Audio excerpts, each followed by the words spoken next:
Hi friends, you're most welcome on my YouTube channel Dr. Knowledge Guru. Today I am starting the second parts of retinoscopy. Today I am starting the topic method of retinoscope. ठीक है, चलिए आज हम दोस्तों start करने वाले हैं आप लोगों के सामने रेटिनोस्कोपी में मेथड ऑफ रेटिनोस्कोप। इसके पहले हमने रेटिनोस्कोपी के बारे में बताया, उसके पार्ट्स के बारे में और उसके यूजेस के बारे में हमने बताया था। अब हम चलिए आपको बताते हैं कि कैसे रेटिनोस्कोपी को यूज करते हैं। ठीक है, ये आपको तो ज़रूरी होगा क्योंकि रेटिनोस्कोप के बारे में तो हमने जान लिया, लेकिन यूज करना बहुत ज़रूरी है। ठीक है, रेटिनोस्कोपी के बारे में जानना बहुत ही ज़रूरी है। चलिए देखते हैं। When doing retinoscope accommodation of patient should be relaxed if cycloplegic drug are not being used, then it should be done in a dark room. To relax accommodation, patient should be look in a distance beyond the observer। देखिए इसमें क्या है, when doing retinoscope accommodation of patient should be relaxed। जब हम retinoscope करते हैं, use करते हैं, when doing retinoscope, जब यानी कि हम रेटिनोस्कोपी यूज करते हैं, accommodation of patient should be relaxed, उस समय आपका क्या होना चाहिए, हमारी आई यानी पेशेंट की आई अकोमोडेट नहीं होनी चाहिए, वो एकदम रिलैक्स होनी चाहिए। If cycloplegic drug are not being used, यदि आप साइक्लोप्लीजिक ड्रग को नहीं यूज़ कर रहे हैं, then it should be done in a dark room, तब हम कहाँ पे लेके जाएंगे, then in a dark room, तब हम एक डार्क रूम में लेके जाएंगे। टू रिलैक्स अकोमोडेशन, अकोमोडेशन को हम पहले रिलैक्स करेंगे कुछ समय के लिए, क्योंकि अंधेरे में जाने के बाद हमारी आई अकोमोडेट करने लगती है देखने के लिए क्लियर, तो उसे रिलैक्स करेंगे। फिर उसके बाद patient should be look in A distance beyond the observer, patient should be look, patient जो है से बोलेंगे देखने के लिए, इन ए डिस्टेंस, एक डिस्टेंस पे, कहाँ पे, बियॉन्ड द ऑब्जर्वर, यानी जो ऑब्जर्वर है उसके पीछे आप उसे देखने के लिए हम बोलेंगे। ठीक है, व्हेन डूइंग रेटिनोस्कोप, यानी जब हम अब नेक्स्ट नोट करिएगा, when doing retinoscope the reflecting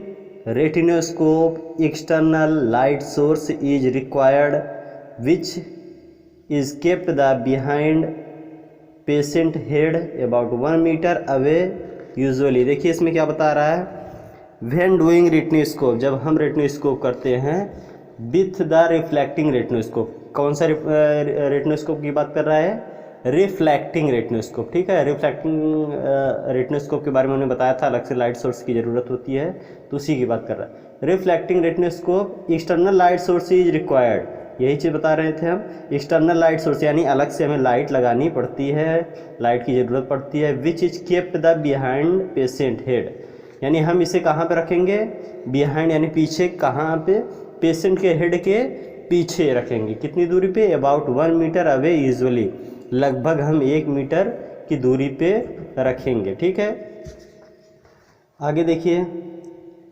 retinoscope is done with a plane mirror sitting at distance of about 1 metre arm length, that is 66 centimetre away from the patient. This is known as working distance। While doing retinoscope is the hold in the same hand and same eye in which the eye being test। देखिए इसमें क्या बोल रहा है आपका, retinoscopy is done with a plane mirror, retinoscopy done होता है कैसे, एक प्लेन मिरर से होता है। सिटिंग एट डिस्टेंस, यानी इसको हम एक डिस्टेंस पे बैठाते हैं, ऑफ अबाउट 1 मीटर, यानी 1 मीटर की दूरी पे। ठीक है, सिटिंग एट डिस्टेंस 1 मीटर की दूरी करते हैं। Arm length that is 66 centimetre, यानी कितनी दूरी होनी चाहिए हमारी आर्म से, यानी हम अपनी आर्म से मेज़र करेंगे कितनी दूरी पे, 66 सेंटीमीटर होना चाहिए away from the patient, patient की दूरी। This is known as working distance, इसे हम क्या बोलते हैं, वर्किंग डिस्टेंस बोलते हैं। While doing retinoscope is the hold in the same hand, जब हम आपका रेटिनोस्कोप यूज करते हैं, hold in the same hand, यानी इंस्ट्रूमेंट को क्या करेंगे, पकड़ेंगे सेम हैंड। कैसे same hand, same hand and same eye, यानी जो आई हम राइट आई का कर रहे हैं तो राइट आई में ही हमारे हैंड में जो है इंस्ट्रूमेंट होना चाहिए। अगर लेफ्ट आई का कर रहे हैं तो लेफ्ट आई में ही इंस्ट्रूमेंट होना चाहिए। ठीक है, द आई बीइंग टेस्ट, जब हम आई को टेस्ट करते हैं। ठीक है, चलिए हम आगे चलते हैं आपको लेकर के। द रेटिनोस्कोप, आगे देख लीजिएगा, इसमें इसके बारे में थोड़ा सा नोट कर लीजिएगा। The retinoscope project the light in the patient eye, red globe is seen in pupillary area, when see the red globe 3 points should be noted there. देखिए इसमें क्या बता रहा है आपका, द रेटिनोस्कोप प्रोजेक्ट, यानी जब रेटिनोस्कोप का प्रोजेक्ट यानी करते हैं तो लाइट इन द पेशेंट आई, जब आई आपके आई पे यानी पेशेंट के आई पे जब लाइट पड़ती है, रेड ग्लोब इज सीन, यानी रेड ग्लोब कहाँ पे दिखाई देता है, इन प्यूपिलरी एरिया, प्यूपिलरी एरिया में हमें रेड ग्लोब दिखाई देता है। When see the red globe 3 points should be noted, यानी जब हम आप क्या देख लेते हैं, रेड ग्लोब देख लेते हैं तो यहाँ पे 3 पॉइंट आपके हैं, 3 पॉइंट्स आर नोटेड, यहाँ पे 3 पॉइंट दिए गए हैं। कौन कौन से हैं? स्पीड ऑफ मूवमेंट, ब्राइटनेस और luminous of the red globe, यानी स्पीड ऑफ मूवमेंट, क्या होता है मूवमेंट उसको, ब्राइटनेस और luminous of the red globe, brightness या फिर लुमिनस रेड ग्लोब को देखते हैं। और थर्ड देख लीजिए, streak retinoscope is used, red of slit is noted. इसमें पहले देखिए फर्स्ट दिया है स्पीड ऑफ मूवमेंट, यानी कि स्पीड कितनी तेज़ी से रेड ग्लोब मूवमेंट कर रहा है।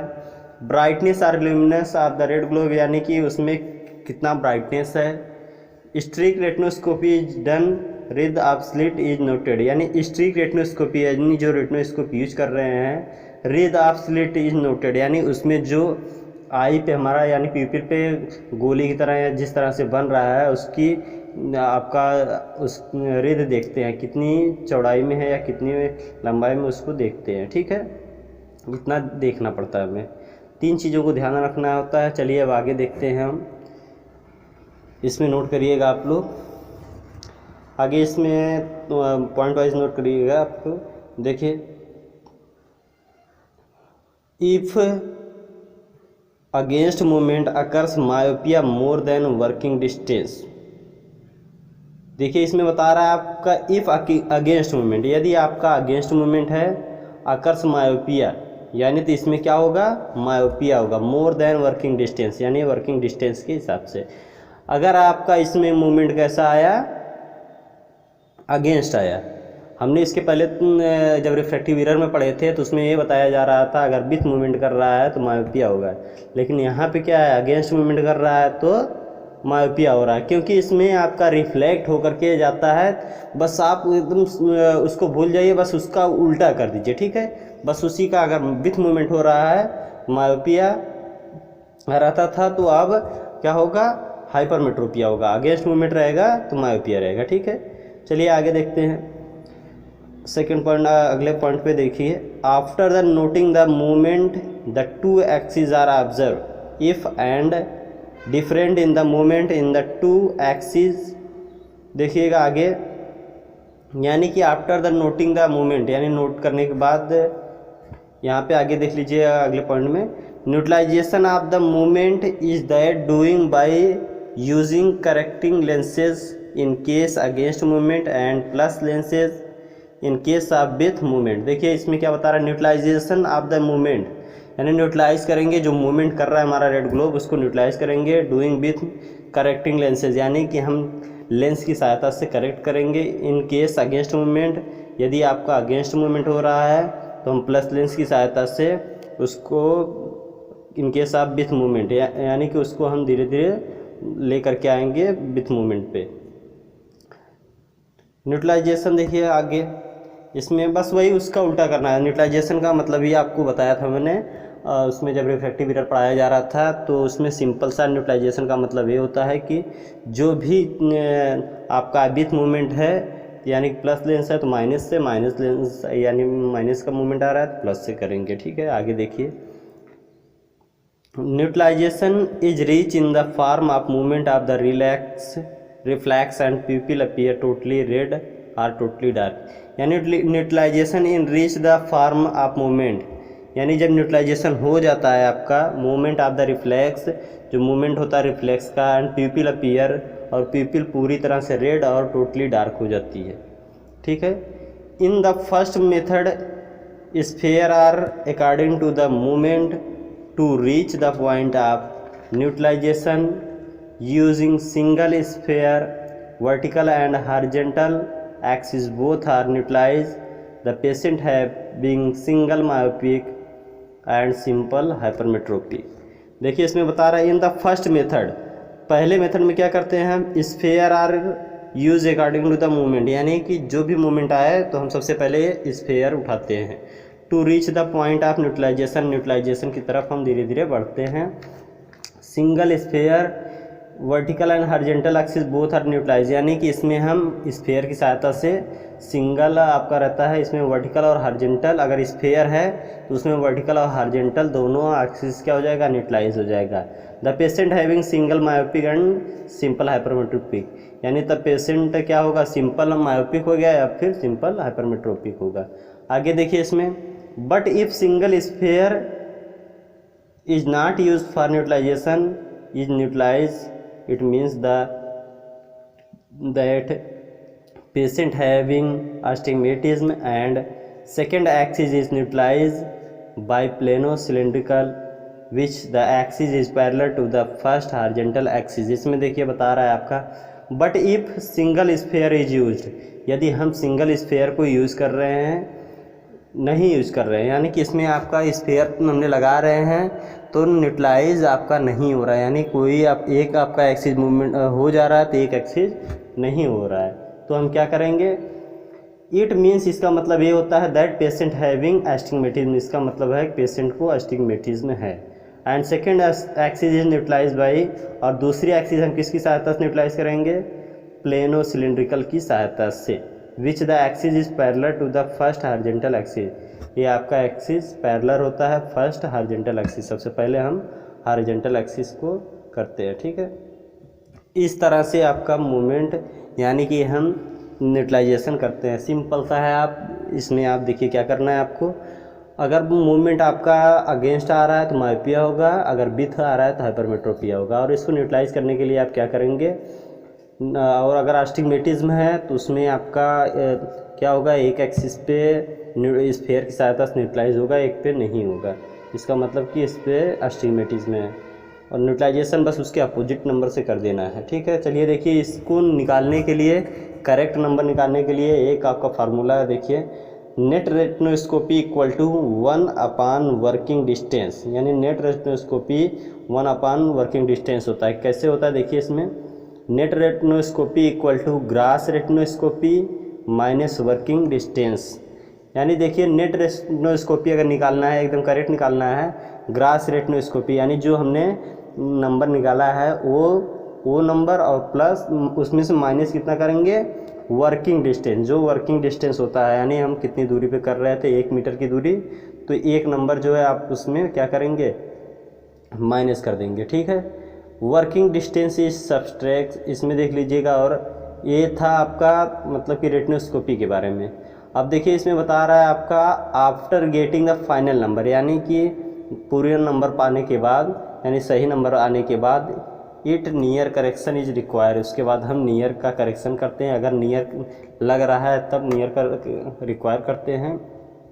Then convex lenses are added to this prescription, इसमें आपका कॉन्वेक्स लेंस ही लगाना पड़ता है आपका, to this prescription has additional lenses, इसमें आपका एडिशनल लेंसेज जिसे एडिशन बोलते हैं, यानी कि उसमें ऐड किया जाता है डिस्टेंस के साथ, टू गेट प्रेस्बायोपिक करेक्शन, इसमें इसे क्या बोलते हैं, प्रेस्बायोपिक करेक्शन बोलते हैं, यानी प्रेस्बायोपिया का करेक्शन करते हैं। इस तरह से हम रेटिनोस्कोपी यूज करते हैं। आपको थ्योरी के हिसाब से हमने बता दिया है, अगर आप इसको 2 बार 3 बार जो है, एक बार समझ लेंगे और उसके बाद आप प्रैक्टिकल 2-4 बार करेंगे, उसके बाद आपके दिमाग में बैठ जाएगा, फिर भूलेगा नहीं। तो चलिए आज आपका रेटिनोस्कोपी समाप्त हुआ है, आज के लिए इतना ही, अगले दिन मिलते हैं न्यू टॉपिक के साथ। Thank you.